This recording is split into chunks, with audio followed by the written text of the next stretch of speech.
Welcome back. It's John Worth again. All the same stuff I've been all along. Classical musician, conductor, writer, unreasonably happy baby metal fan.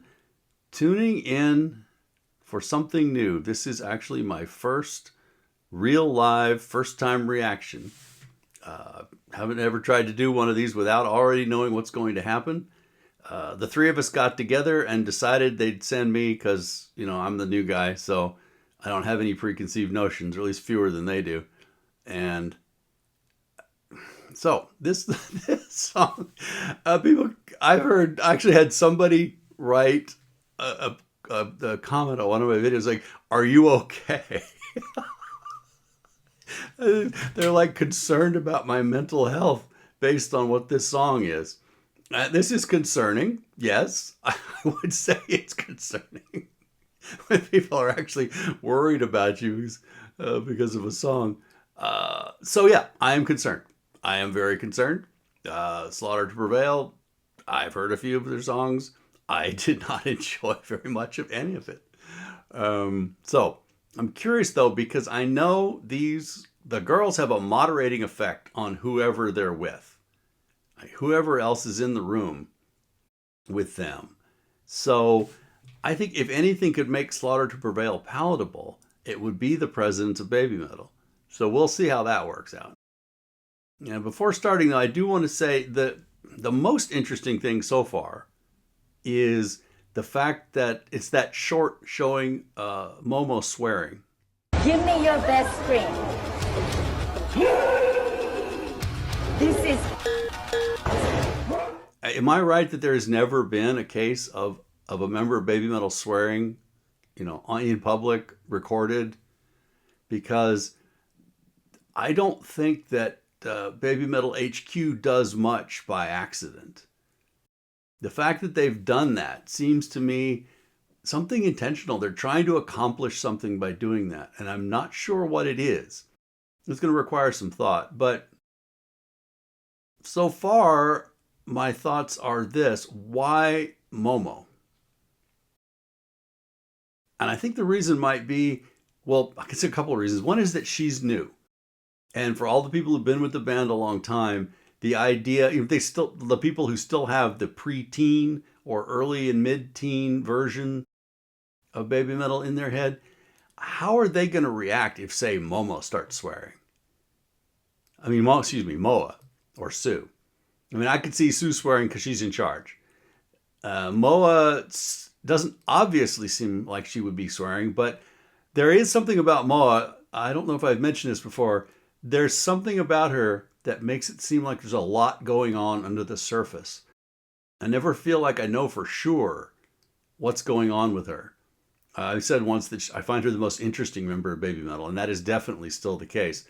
If you offered me a chance to sit down with one of them for an interview, I would definitely choose her, and not because she's the cutest either. I mean, looks ain't enough to make you interesting. Let's put it that. There's a lot of pretty people in the world who aren't very interesting. Though, I mean, I understand Momo is the new girl. Yui's been gone a long time. Sue's the leader. But what is Moa and what does she do? Anyway, so there's that. But so why Momo? Why do you have Momo doing the swearing? And I'm curious. I've been wondering for a while how they're going to try to bring baby metal into their current age. I mean, how long can you be baby metal and never develop? Because I mean, women in their mid-20s should swear and talk about sex and politics. How does baby metal do that? How do they break out of the pattern they've been in for so long and develop, as it were, right? Go to the next level. So I'm wondering if it's like a trial balloon. They send Momo out there and say, okay, you're the cutest, you're the most kawaii, you're the happiest girl in the world. You go swear, and we'll see how people react. So, I mean, it's possible that I'm analyzing this too deeply, but I really do think that is fascinating. This, why her, why now, And why this? Just a simple, not too aggressive swear with beeps over it. It really feels like a trial balloon. And I'm just very curious where they're going to go with it. This is Metal with a Girl's Heart, episode 8. Sometimes it's good to be terrible. I'm going to bite the bullet and actually do a first time reaction thing. This will be the first one of these. I'm slightly concerned because I know that song 3 may or may not turn out to be my cup of tea. But I guess there's no way other than to find out. So, here we go.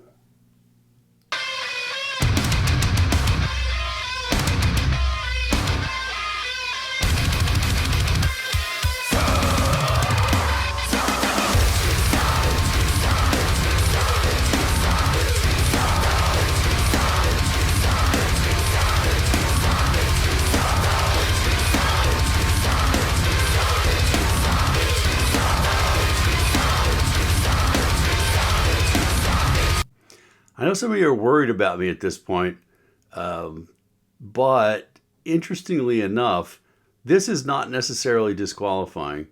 If you're familiar at all with contemporary classical music, this is not out of line for the kind of stuff that you'll hear there. So this could still work.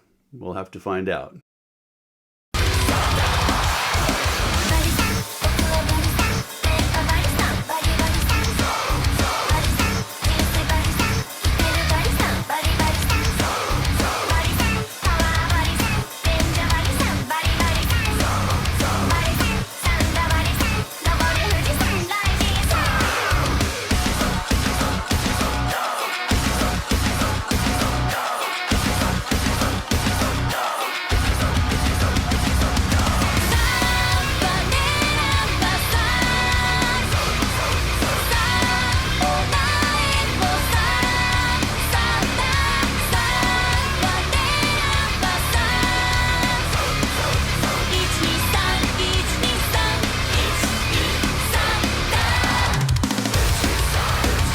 I actually really like this.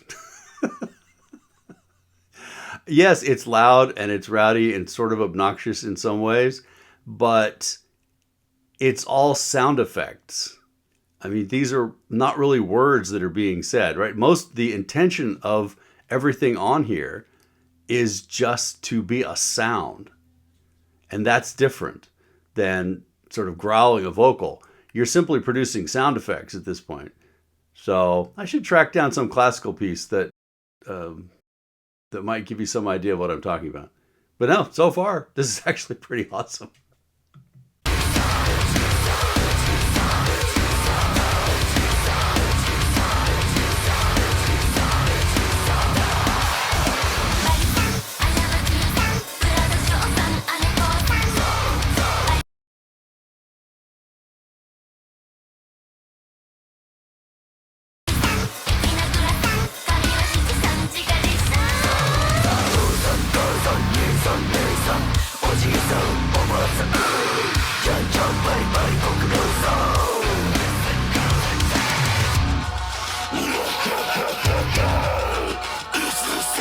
Okay, we'll see how this guy goes. For one thing, watching Momo growl is actually super cute. So it would be hard to be really offended by that. She's, I mean, what can you say about Momo? The world's happiest girl. If she screams into the microphone, it sort of just makes me happy. Now, I don't know about this Alex Terrible character.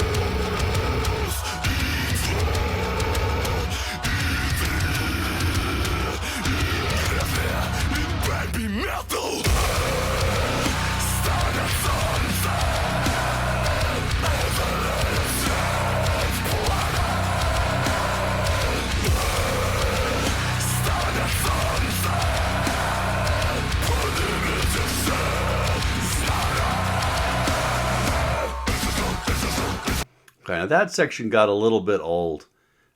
Just a little bit too much screaming for the sake of screaming again. Still, And also, it loses the sound effect quality somewhat because he is trying to use words. Well, I say trying to use words. I assume he's using words. It sounds like somebody who is trying to use words. But actually, so far, I'm not dying from this. I don't know if it's going to be ever one of my favorites, but I don't think I'm going to skip it when it comes up on the random mix, the shuffle.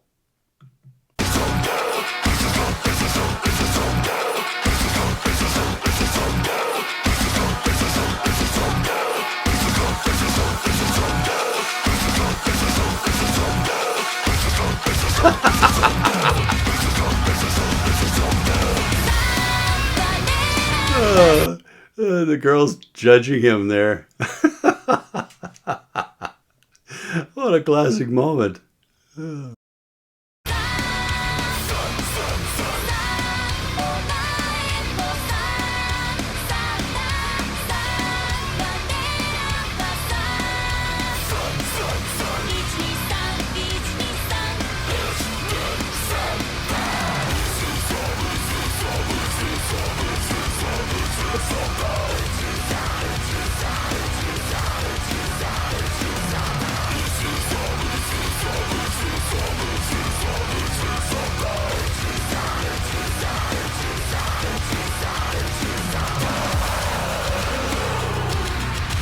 The fact that it's so much about Momo, too.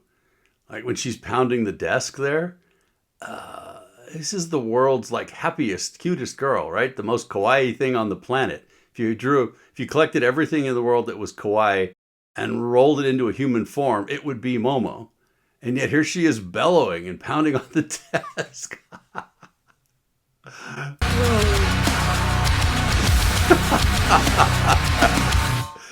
Oh, yeah. Okay. I want to try that again. See, this stuff doesn't bother me. And that doesn't. And again, it's really just sound effects. Sound effects don't trouble me.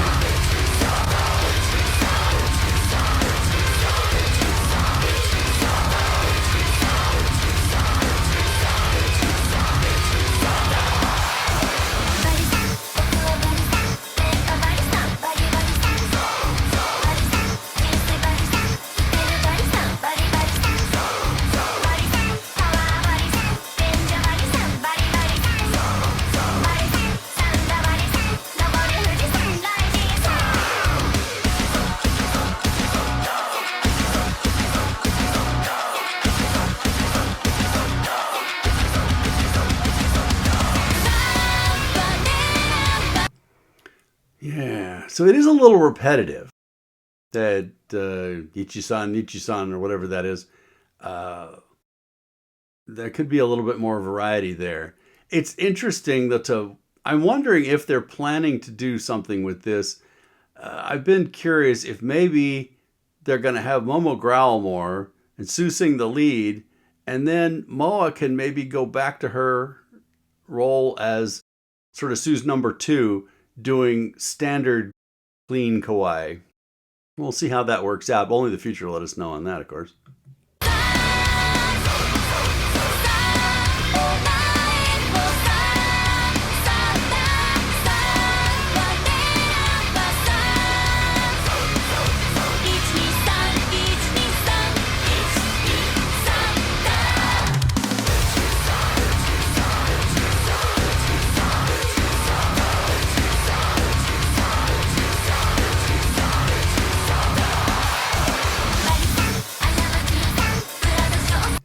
See, I think it's not trying to be a song, right? Not really. You could call it a song. What it really is just a giant short circuit. It's like a 3-minute and 33-second short circuit. I like that it's 3:33, by the way. I forgot to mention that. It's a nice touch. I should probably try to stop it in all the 33s. So now let's see, though. I'm curious when we get some actual, like, specific, the Alex Terrible growls. I'm curious to how that's going to wear the second time.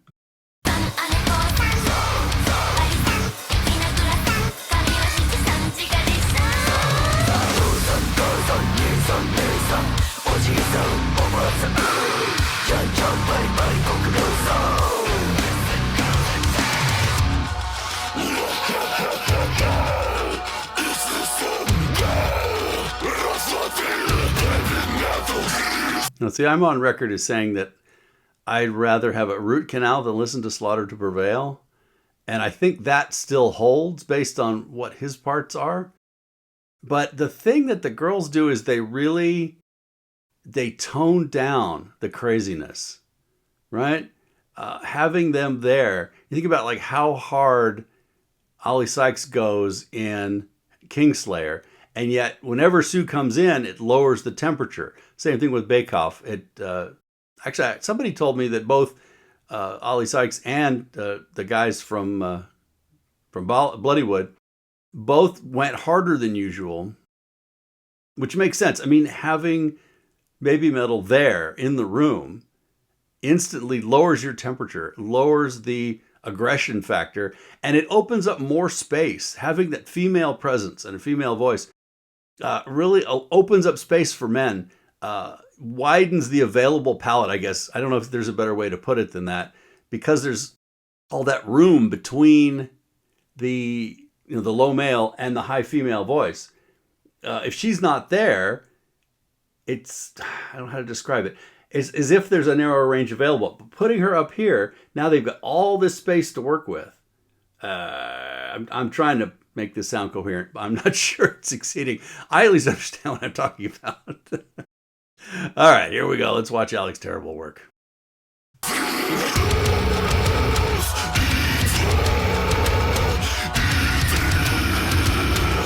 Yeah.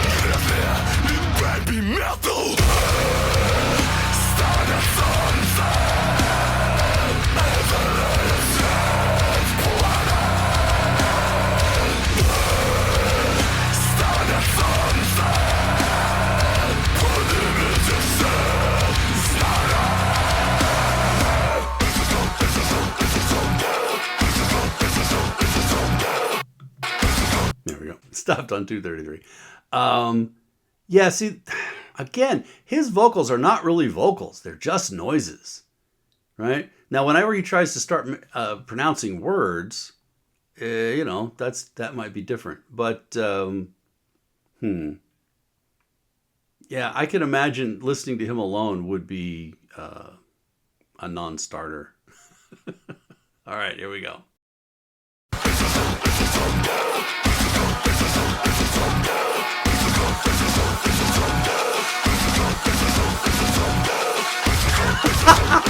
Love that so much.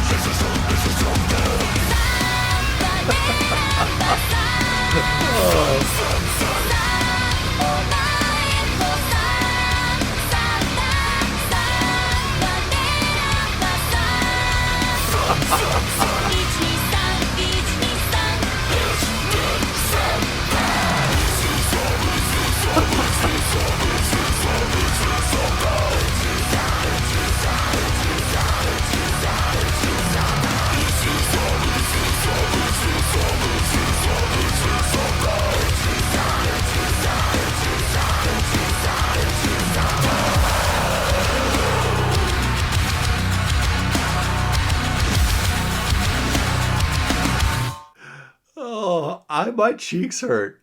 I can't stop smiling. I effing love this. But probably not for the reason anybody intended. Yeah, I really love this. But again, maybe at some point I'll try to explain what makes it different. So yeah, okay, that's good. I was worried about song 3. Now, I think I may play it actually and just chuckle the whole way through. See you later, folks.